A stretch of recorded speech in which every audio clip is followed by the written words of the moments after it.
Welcome to Bosch and Dole Wine Estate and our penultimate inside 8 days of courage. Joining me on set today, a super cycling presenter and race commentator Gerald de Kock, and we've also got Topik Ergon, Sally Bigham and Adel Morath. Before we chat to our guests though, let's go back and have a look at the news wrap of today's action.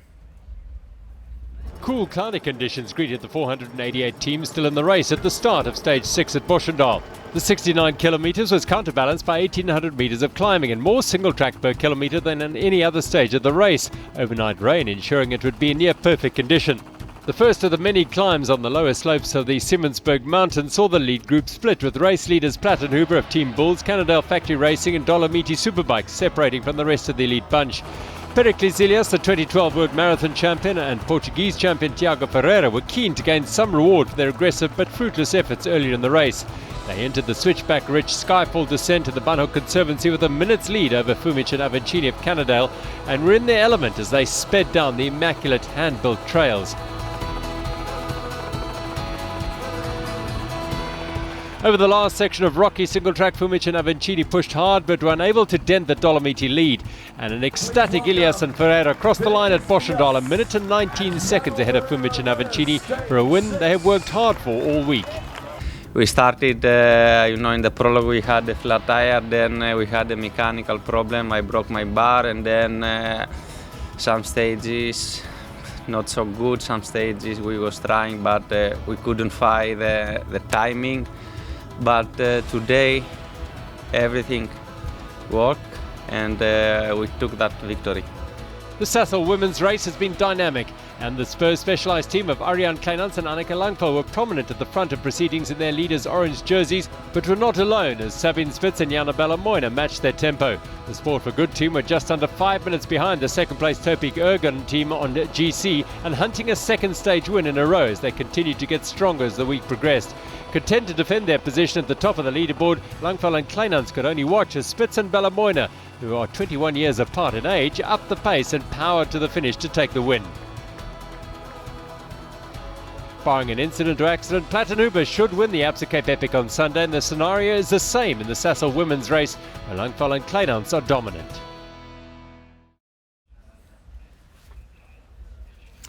Another great day of racing, the penultimate stage of the 2016 Absa Cape Epic. Gerald, you've been following it pedal stroke for pedal stroke on your morning show, and another great stage. Absolutely amazing stage, and in many senses it was obviously a shorter stage, but a lot of short, sharp climbs, and not the long, deep climbs that we've seen earlier in the stage, and also the terrain seemed much smoother. The single track was beautifully manicured, and they could really get stuck into that single track. The overnight rain, I think, really helped. It made the course nice to ride, solid to ride, and I think everyone who came off the course today said it was one of the best stages they've had. Some of those who've ridden multiple Absa Cape Epic said it was one of the best stages they've had ever on the event. So from that perspective, I think fantastic. The racing, Dolomiti Superbike, they've been pushing and pushing. Yesterday, I know Tiago Ferreira blew up just on the last climb, and they were in the front group, and that didn't work. So they said today they weren't going to plan anything, because all their plans, every time they planned anything, it all fell apart. So today they went out there and it all fell into place for them. So great ride by them. Yeah, I know a couple of people called that, and predictably the Bulls playing the percentage game, looking after themselves, looking after their bikes ahead of tomorrow's final stage. Joined in studio, Sally and Adel, Team Topik Ergon. Welcome, guys. Thank you. Hello. Hello, thanks very much for joining us. I think the big talk amongst the Cape Epic fraternity this year has been the really exciting, close racing in the ladies division. Would you guys agree? It's been a lot of fun? Yeah, I mean, it's just what we needed in the race. It was what we kind of requested after last year's event, that the women could have a separate start to make it much more professional and a more fair race, and it's definitely showed that it's worked, and it's showing that the women can race closely like the men can, and I think it'll attract more women in the future, because now it's much safer, it's more professional, and it's a much more closely fought race. It's more exciting for us as riders, and it's more exciting for the spectators too, I think. Adel, the Swiss Epic, yourself and Sally obviously taking the win there. You came here with high hopes to the Absa Cape Epic, but your visit here to Cape Town and to the Western Cape, how's it been for you? You've obviously had a lot of fun.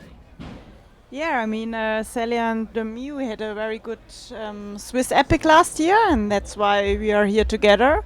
we want to make our best here, and I think we prepared our both very well. So, but on the second stage, I had a bad crash with a helicopter, and yeah, since then I am struggling, and I had have a lot of problems to pedal normal, and yeah, that's a little bit frustrating for us because I think we can do better races. But I enjoy it here really. It's super to race here the Cape Epic. The stages are so fun. Even like you spoke, the women. It's such a great feeling to keep fighting with the women. It's always close. It's always fighting. It's just great to have such a close race between the women. Yeah. Sally, you ride a lot of the stage races. You've done everything. You've won pretty much everything there is to win in stage racing, including 2 titles here. The women's separate start batch has been implemented here. Is it implemented in other stage races around the world and other races? No, it's not, but I hope this is setting kind of the scene for future races, stage races, to have separate starts for the women. It's definitely shown here that it works, and I'm looking forward to hopefully having that in more races. We were watching some of the trails today. Quite a special day today. Very different to those harsh, hard terrain out in the Tilbach area. Yeah, for me, I think you said it, that a lot of the people have come back and said that today was an awesome stage. And for me, I think in the history of my Cape Epic, it was the best stage. I loved it so much. The trails were just awesome. I had a lot of fun out there. It would have been nice if we could have fought a little bit harder, but that's a little bit frustrating. But the fact that it was just such a fun stage has kind of made up for any disappointment in that respect. Yeah. One of the things that's fascinated me, Sally, is I've spoken to you on a number of occasions. We had some brutal heat earlier on in the stages. Here you said, coming from England, and you said the heat really doesn't bother me. How does that work? Yeah, I'm not sure. I'm fair and I'm from England, so I'm not sure why I cope so well with the heat, but I just seem to. I really like the hot stages actually, and it doesn't affect me as much as I thought. I mean, fair enough, through the winter I was training in the Canary Islands, but it was maybe like 15 to 20 degrees cooler than it was here at the beginning of the stages, stage 1, stage 2 and so on. But yeah, for me, I actually really like the heat, so it's not a bad thing for me. Sally, you are an academic in your other world and in your other life. I know that's a term that people throw around and whatever. But what made you turn to become a professional mountain biker? Where was the key?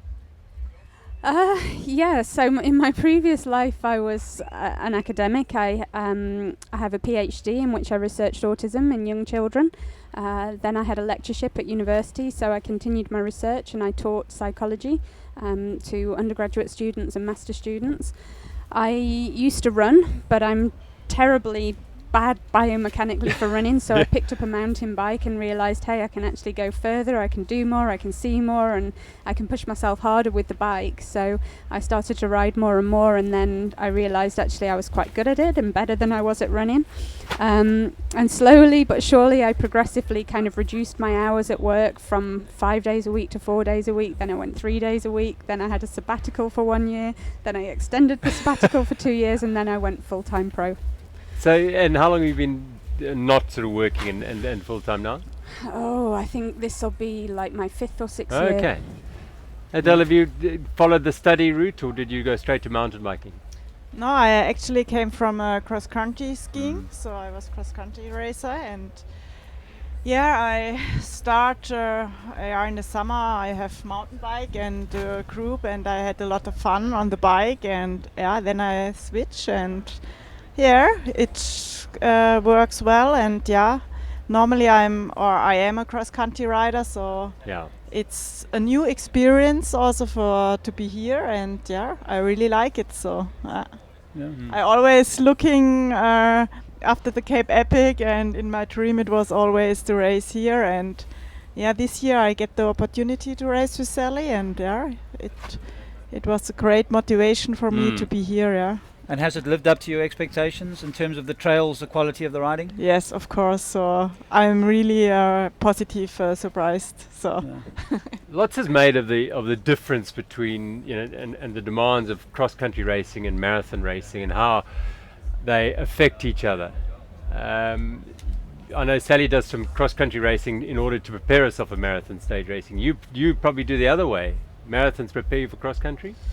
It's very difficult because this year it's the Olympic season and it's really close with the races, and but the Cape Epic is really early in the year, and for me it's a preparation for the cross-country season. I see it like this, but between the season it's really hard to put it in, because sometimes we have every weekend we have races, and of course the World Cup races are all over the world. You have a lot to travel and not too long at home, and during these races you also have to train, and sometimes it's better to train than to do a stage race. It's just it's too much, but after the season I maybe the Swiss Epic again, or I will see. So me, I like the stage races also. So I like it to combine it, and I hope I can do it more. So Olympic Games for you? I mean, are you qualified? Are you going? Do you know? It's not sure now. So in Germany there are a lot of good women racers. So and now we are 3 women who did already the qualification. One rider is here, Sabine Spitz, and so we have just 2 spots for women maximum, and so we had I have to fight. So the first 3 World Cups are really important, and it's my biggest goal to go to Rio. I will do my best to go there. Sally, from your side, what's up next? I would imagine defending your title at the Swiss Epic, but any plans for the near September. future? That's a long way, September. I've got a lot to do before then. Next up, I'm going to do some cross-country races to hopefully get some speed going in the legs, and to prepare for the World Marathon Championships, which is the end of June. So that's my next big goal. Okay. But you're a surfer.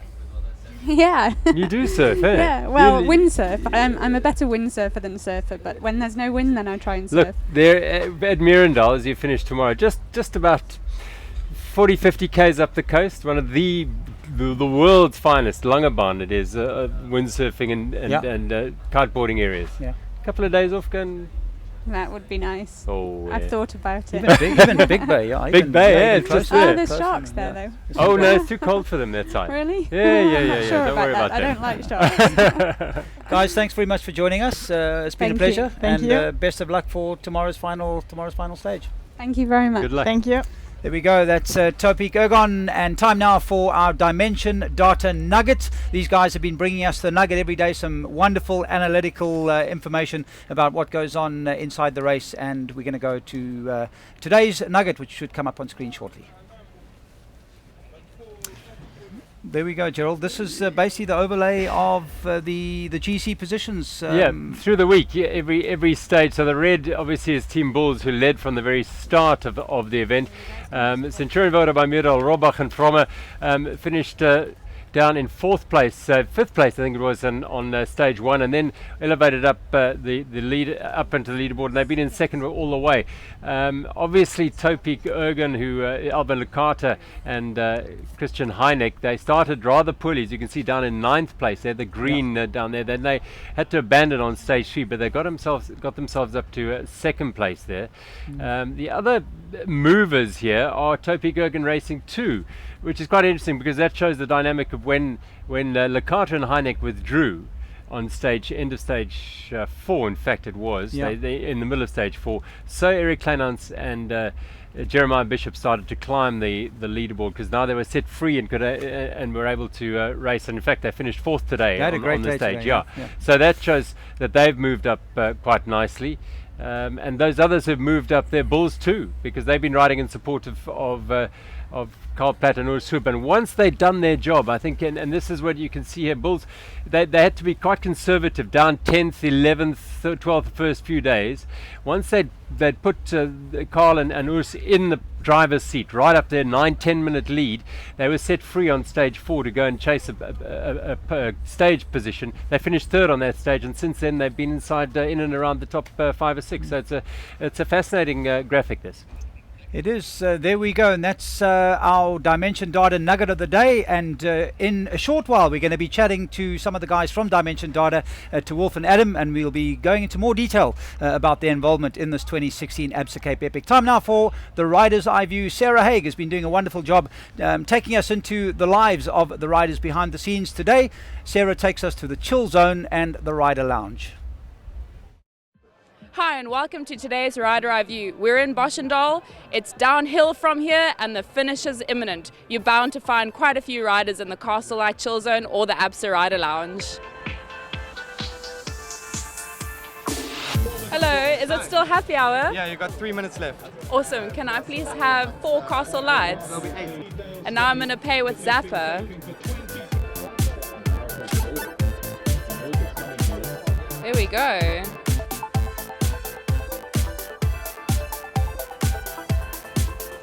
Cheers everyone, congratulations on a good day. So here's a table full of riders. Hey, you're all riding the event? Yeah. Okay, and you've come for what reason to the Chill Zone? To the Chill Zone, to chill, yeah. So it's got nothing to do with the cricket? This is like the best place to sit and chill and chat and have a cup of coffee and a couple of beers. Yeah. Cool. So here's one of the regular riders to the Chill Zone, Michael. He's going for Amawabesi this year. Michael, have you been here every night recovering with Castle Lights? I've tried really hard to. It's one of my favorite parts of the day, coming to the Chill Zone. And tonight, it's downhill from here. The finish is imminent. Are you going to have a little bit more of a relaxing night, or are you going to have another early night? It's not my first epic, so I know it's certainly not downhill at all. It's going to be uphill for a long way still. So I'll have a couple tonight, but then take it easy. Cool. Good luck for the finish, and we look forward to seeing you at the party at the end.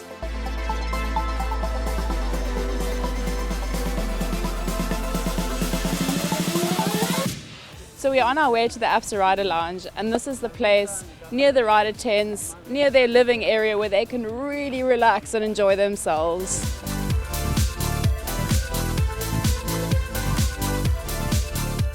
I think we must be in the most relaxing area in the race village. It's the Absa Rider Lounge.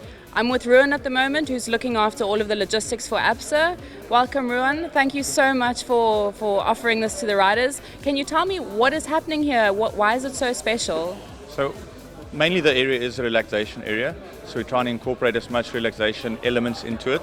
So we got the bean bags, we've got the day beds that we've got in here.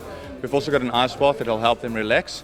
On top of that, we provide them with air cons to keep the area cool, some TV so they can watch sport, free drinks, free coffee for the mornings, and then for the added relaxation, we do the Mangwanani spa people that give them back, neck and shoulder massages as well as some foot massages.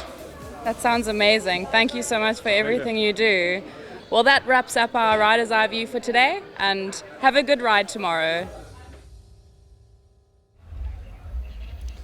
Thanks very much for that, Sarah. And time now to go back to Dimension Data. Our next 2 studio guests, Wolf Steenis and Adam Foster, for Tech Talk tonight, or today, this afternoon. Guys, thanks very much for joining us. Pleasure to be here. Thank you, Div. You guys came on board last year, providing world-class connectivity to the race and to the race villages. 1 year on, you happy the way it's going? Yeah, I mean, we're really happy. Obviously, we learned a lot with our first Epic here, and I think the connectivity here is great. And really what stands out for me, if it can make a difference to the riders, to the media. And I think just the story from this morning was actually quite amazing to me. I mean, we had a rider come in. Before he got to the start line, he got stung by a scorpion. Fortunately, he had the sense to take a photo of it, went to the medics. They were able to quickly search on the internet what it was, identified it, then brought the experts in from the Mediclinic out in Stellenbosch, and he got the right treatment, and they were able to get him in with the last batch, and he managed to finish the race. So he sent me a photo, and a big shout out to Pete. He made it to the finish. So let's hope we can see him in Mirandal tomorrow. Good story. Adam, Dimension Data have got dived in the deep end in terms of cycling in the last year and a half. obviously you're a year and a half into it, and it seems to be a long-term process. Where are you in the sense of we're happy to where we are now, and you're moving in the right direction? It's been an unbelievable year, Gerald. I mean, you were in the room with us last year when we announced the relationship with ASO, obviously the partnership with Epic here. And then Team Dimension Data post the Tour de France. I would say the last 12 months has been a complete whirlwind for us. But what we're finding is that the innovation that we can bring from a technological standpoint is being so well received by the fans out there that it warrants the investment that we're making. So we're doubling down on the investment here with the Epic long-term contract announced prior to the event this year. The team sponsorship is obviously a material commitment for us, and then underpinning everything with what we're doing with ASO. So it's been a staggering 12 months, and we are so pleased with the way things are going. Question is, how on earth have you managed to get enough training in to train for the Absa Cape Epic? Is my boss watching or not? Exactly. If you need proof, he's got a strapped knee here. Okay, so he's in the race. Well done, Adam. But training and riding the Epic. How's that experience been? It's been magnificent, as always. Yeah. The first 3 days coming from Europe were brutal. 2 weeks before arriving here, we were in Wales cycling in -2. And then you arrive, and the first couple of stages are always tough. Yeah. But the heat was just horrendous. So, it's been. Look, it's not called the Epic for nothing, I guess. Kevin got it spot on when he named it all those years ago. Yeah. As tough as ever. Well, the connectivity has been, from our experience here, has been incredible just within the village. I mean, and we've seen the data, some of the data. I get the feeling that we're just scratching the surface with the data. Well, I think, Gerald, I think for us, what we do here in the race village is obviously important, but I think for us to get what's happening here out to the fans in new ways and more immersive ways, I think that's been a big breakthrough for us. So when we were able to take the camera on the chest here of Stefan Zahm and bring it out to the fans in real time, I think that for us certainly was a breakthrough in mountain biking, but also just from our perspective, what we bring to the race. And I think for me, it's called the Epic, but it's actually an epic team. So if I think around all the parties that had to come together to make that happen, so from the Epic, from Big Shot Live, from 360 View, from Stefan Zahm, from Team Bulls, I mean, that's something that, it's actually goosebump stuff how quickly we were able to pull that together and how well it was just going out there. So it's I mean, every one of those has got expertise in the field that is required to produce. Live footage from the cameras. As you said, it was goosebump stuff. Yeah, Wasn't and it? he's the perfect guy. I mean, I was chatting to Stefan last night, and he was saying he never enjoyed an Epic. He said to me, "This is amazing. On the penultimate or the day before the penultimate stage, for the first time in my Epic career, my legs aren't sore. My legs aren't hurting." Look, he's got about 150 watt in that bike. Yeah. I might get his bike for next year. But so the data perspective from Dimension Data, obviously the connectivity is one thing, and at Tour de France and ASO, that data thing is very much up front. But are we going to go deeper into that in this sense? Yeah, I think absolutely, Gerald. I think that's, if we look at the reception when I was out there on social media, on your shows every day, I think we're seeing that really puts that into context, and we can really highlight and zoom into certain aspects of the race that may not be obvious from just the TV footage and the like. So, I think we're looking forward to enriching that experience, whether it be live or post-analysis in a big way.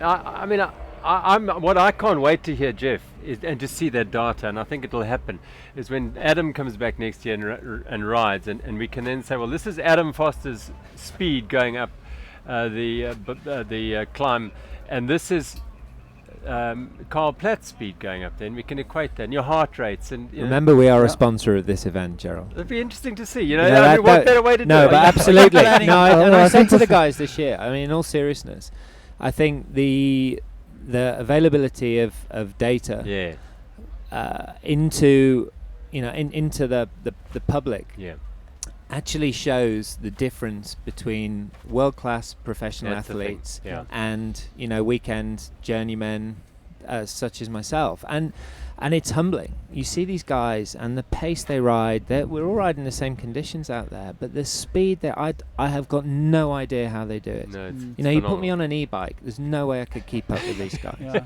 Are you going to step up to the plate, Wolf, anytime soon? I'd love to, but We were just talking yeah. about So can I say this? I've been blacklisted for another 2 years, so then I'm allowed to ride. Who's blacklisting you? Your boss? No, the Epic themselves. The race I organisation. think they No, want we to can see say- how we just We've got ramp this influence, up eh? for. We've got influence, don't worry. Yeah, but I think with the 5-year deal that Adam mentioned, Yeah. I think for us it's great. We're coming into a new arena, and that collaboration I mentioned, that everybody brings that piece of the puzzle together, and I think we are going to see quite a quick acceleration over the next few years. And I think when we look back in 5 years' time, it's actually we're going to say, okay, so that was beta then, Yeah. and it was cutting edge then, Yeah. but it's going to be everyday. I think Wolf makes a great point there. We're using all of our different events to enhance the others that we're partners of. So it's not a case of one playing sub to another. Each of them complements each other. So what you'll see in July is we'll do a few extra things, and then those will become the foundation for what we do here next year, and then Wolf and the team will build on it. And just while I've got the chance, I just want to say what a great job these guys have done Yeah. this year. You know, the DD crew here is just sensational. They have, So- you know, these things happen in life, and you know, sometimes there's a little, I can't download my emails on my machine. Off we go, and the guys are spot on. Amazing, your green team, the machine are working very, very, very efficiently. Yeah. Well done. Guys, thanks very much for joining us. And we Jeff, look forward to. sorry, Wolf wants to sing a song. I was going to say, But are I've we heard gonna that let he's him? a singer. I I've know heard where's that this he's- coming from. Is Who's he gonna sitting sing a up song? here saying what's going down?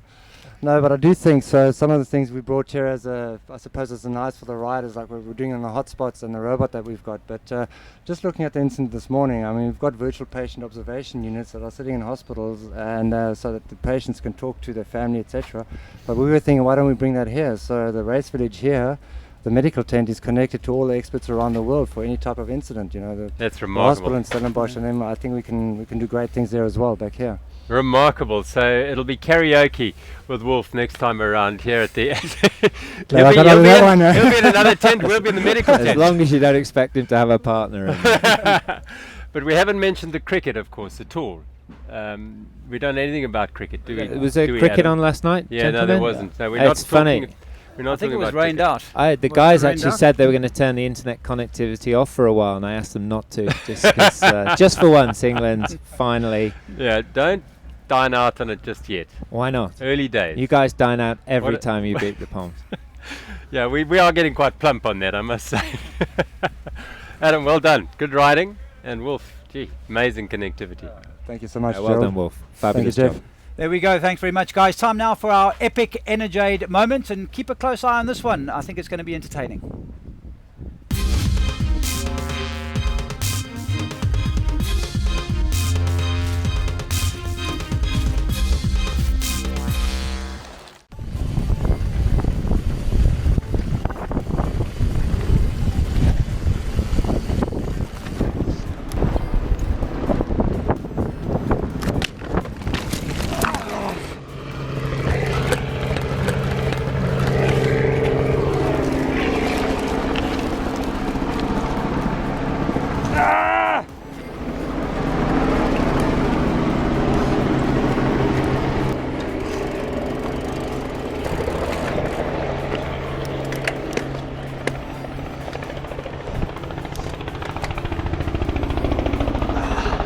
Epic Energiade Moments. Energiade, the official sports drink supplier to the ABSA Cape Epic.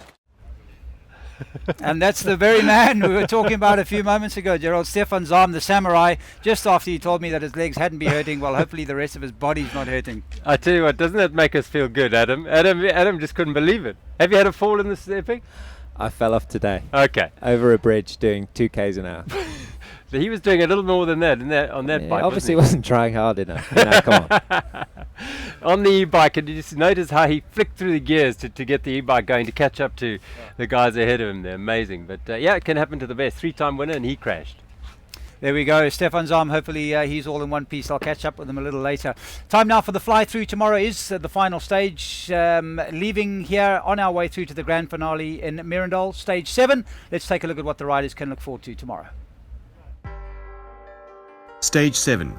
It's the final day of race week, and you'll leave Boschendal skirting the eastern flanks of the Simonsberg on farm roads with 2 short but steep climbs to test your resolve.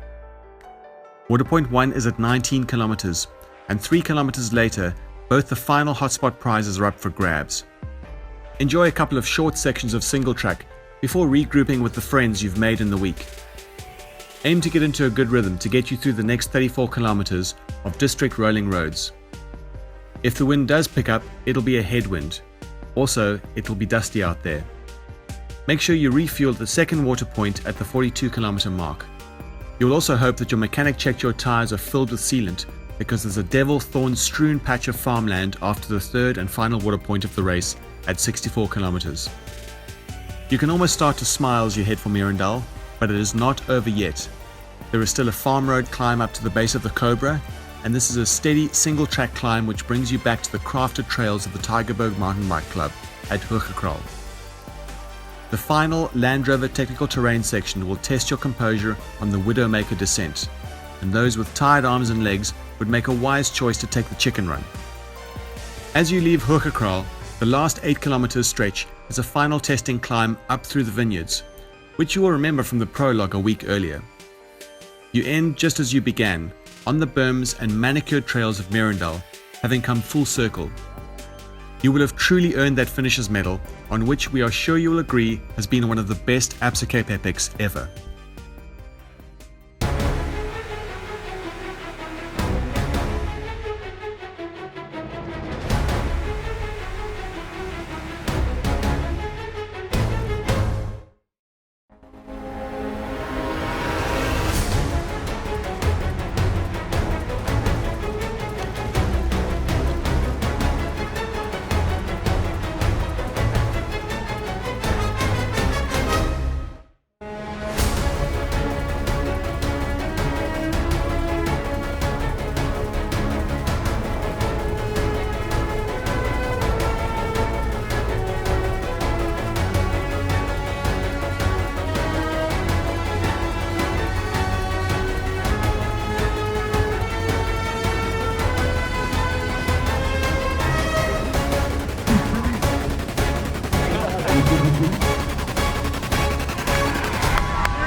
That's a fly through of what the riders can look forward to tomorrow on stage 7, and we just saw some of the visuals of the beautiful terrain that they're going to be heading onto into the winelands around Durbanville.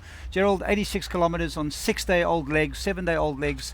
It's over 2,000 meters of climbing. It's not a walk in the park, is it? Yeah, I mean, I think that as days go on the Absa Cape Epic, the last day is relatively comfortable.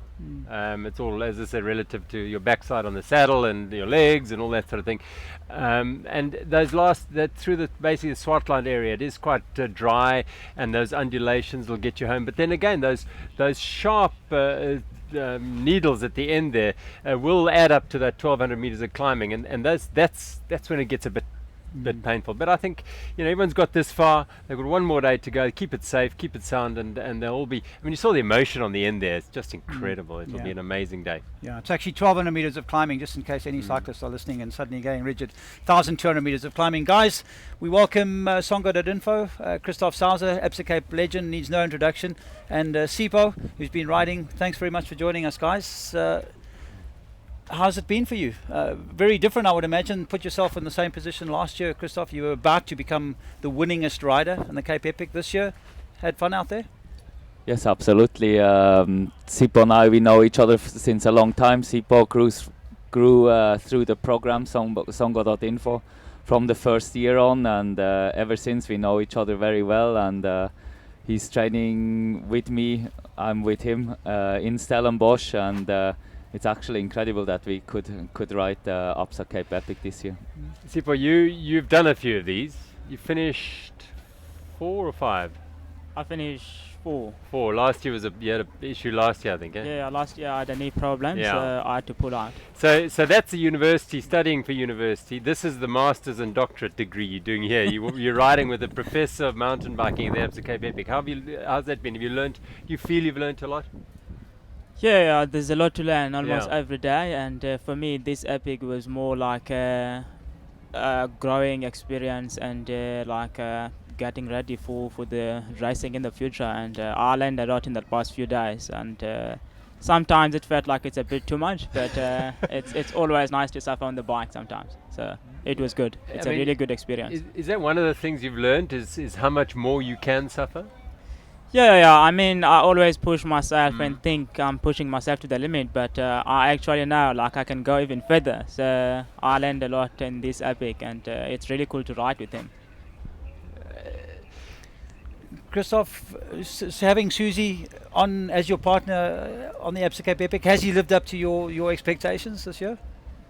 The first 3 days, Sipho had a very hard time. He had a stomach bug, which was very bad. On day 2, we were going very, very slow, and it was a long day, and we didn't know if he's gonna recover. Yeah. But now, yesterday and today, incredible comeback. We were even 15 k's to go in top 10 with a whole lots of other teams together, and it was just amazing going real race speed. And I think that was Sipho's one of biggest learning curve over the days. He has to stay close on the competitors' wheels. He's not used to being so competitive out there and trying to save every little energy to bring you faster to the end.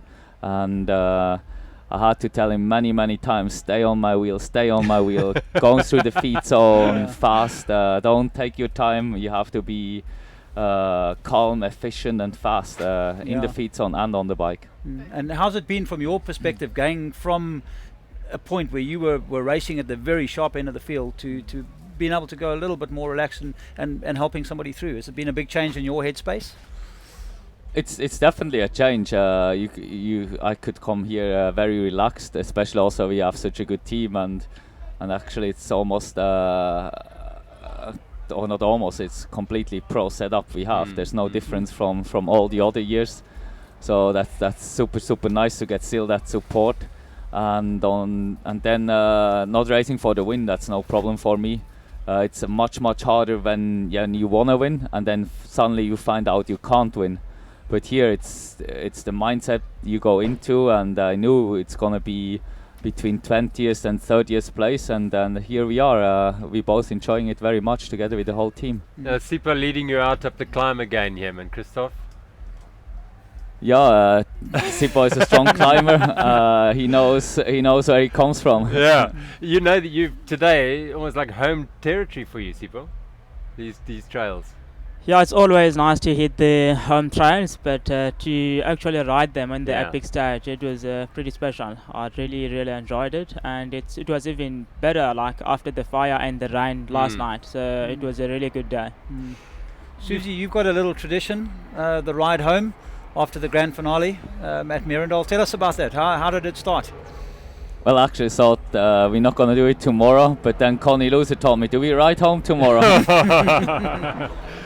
It actually started from Lawrenceford. The traffic had just been insane going out there, and there's always tailwind from Somerset to Stellenbosch, so it's actually very enjoyable with the sun going down, nice tailwind, riding home half an hour. We did it last year. That was a little different story from Merendal, much longer, and so we're not doing it this year, but now Connie asked me today, so maybe feeling the pressure. Maybe we'll do it, and then the tradition is go straight to a place where we can have a beer and recap the week. Okay, Christoph, if I can switch back to the racing itself, it's looking at this point like Cole Platt and Oshibur, like the Bulls might pull off the win tomorrow, which puts it back at 5 wins for yourself and 5 wins for Cole if it happens. Does that maybe find Christoph Sauser saying, oh, maybe I want to go back and look for another partner and put it up to 6 again? Well, first of all, for everybody, it looks like, oh, the Bulls gonna win tomorrow. But I know how it looks inside Carl and Urs. You know, you just have to hit that rock, just that 1 millimeter perfectly can destroy your wheel. Maybe your backup is not there anymore, and it can destroy your whole epic. it's completely different when you're in that situation. Yes. Those last 3 hours, they're not easy at all. Actually, the most nervous of all the days except the prologue. I was going to ask you that. You will be very well aware of what Carl's feeling now. It'll probably be his most nervous day tomorrow. Yeah, 100%. I mean, last year we came down Hogerkrade. The only climb last year, coming down safe. Okay, that's pretty much it. Now only open roads, but I knew there's thorns. But I will be fine, and then just suddenly thorns everywhere. Yeah. Your tires just losing air everywhere. Even you have the very best sealant in there. Our backup team was gone, and then you come into the feed zone. What should you do? Should you quick pump the tires? Should you change the wheels? Okay, let's just keep on going. Hopefully, and it was only felt safe again when our backup team, Eric and Nico, came back. Yeah. Now, that's obviously your helicopter's waiting to fetch you, to take you back. You don't have to ride back because it's right above us here, that helicopter. But 2 years ago, in fact, Yaro crashed just before the finish, just a little off there. So those things can happen. Yeah, that was 3 years ago. 3 years ago, yes. It was 2 crashes actually. Yeah. One his mistake, just in a corner. He was quite hurt, and then we kept on riding. And it was a good kilometer before the finish. He rode into a wire. That's one of the main fears. Team Burma took one out. Really bad crashes can happen. And I look back, he's not coming. I slow down, he's not coming. I stop, he's not coming. And you don't know what's going on. And suddenly he appeared, and then a big rock fell off my heart. I was already thinking, how can I get Yaro over the line if he broke a leg or somehow? Can I put him on my handlebar or somehow? You could have. Sifo, finally, just one from you through the Songa.info program. How has this changed your life and the life of the people around you in Kaimani? I mean, the program started a few years ago, and when I started the program was really small. And the program is just growing year after year, and to be in the program actually made a huge difference in my life. And the reason why I came to Cape Town was because I wanted to study, and to be in the program, that made things much easier for me, because now I finished high school and then started sport management, and now I'm racing with Christoph now here. So I mean, the program made a huge difference. And even in the community in the past few years, there was like the number of people who are using drugs or drinking were really high, but now it's getting down a bit, and it's really cool to have the kids in the program, and they can have someone to look up to, or see if suppose life can change in the mountain bike or like in the sport, ours can change too. So it's a really cool learning process even now. What's your next race? What will you be? Because I think inside you've got all this knowledge, this information. You want to go and race. When are you racing next? The next race, it's African Champs in Lesotho, and I'm really looking forward to it. Yeah, it's a cross-country race. I'm really looking forward to it. Fantastic. Well, good luck there. Thank you. Guys, thanks very much for joining us. Christoph and Sipo, have a great day tomorrow, and I hope it all goes well for you. Thanks so much. Christoph Fisauza and Sipo Modolo from Songo.info, and finally our spectator points tomorrow at Mirandol. Just one primary spectator point, the Labon here wine farm. Just down the road here, not far away from us here. Yeah, brilliant spot to ride in. You know, if you're in the area, please get along. The riders just love it, and it's such a lekker vibe around those water points. There's a nice noise, there's music, the riders coming through. So get along there, and if you can't get there, get to the finish, because there's plenty going on there as well. It is going to be fantastic. And Gerald, just very quickly, we're into the final broadcast tomorrow. It's been a great week of racing. Unbelievable race. I know that we've talked a lot about the women's race, and that is something now that we'll never see change again. I think the women, there'll be some tinkering. I think perhaps there'll be some little twists and turns they might do with that, but really it's been fantastic. I think the bulls have gone about, have taken a leaf out of Christoph's book and done everything absolutely perfectly in terms of preparing for this event, and they brought that preparation, their A game and their strength and fitness, and it looks like they are going to win this one, and Spurs Specialized in the same situation. Both have 15 minutes, as you've heard from Christoph. That can be lost, but We haven't seen it yet. I don't know. I don't think it'll happen. But you could see it all. In fact, tomorrow, 9:45, we're on live television on Super Sport to you wherever you are, all over the world. We'll be bringing you live streaming as well. So that whole event, the whole stage, we'll bring it to you. We'll bring you some of the start, and then we'll go to live pictures as they come into the grand finale at Mirandal. Great to look forward to that. And that just about wraps up the penultimate episode of Inside 8 Days of Courage from me, Jeff Ailiff, and from my co-host, Gerald de Kock. Have a wonderful evening, and hopefully we'll see some of you at Mirandal tomorrow.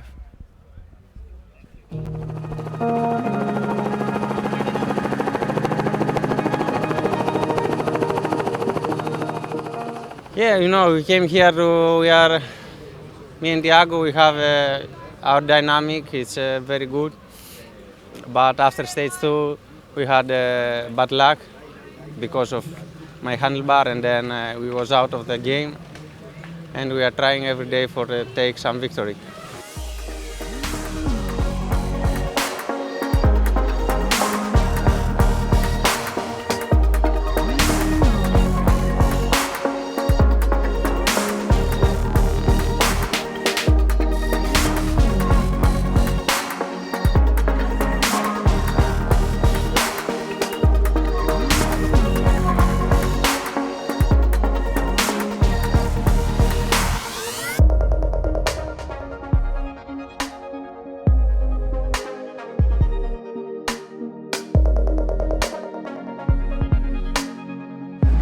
Superbike in the battle. Here they come.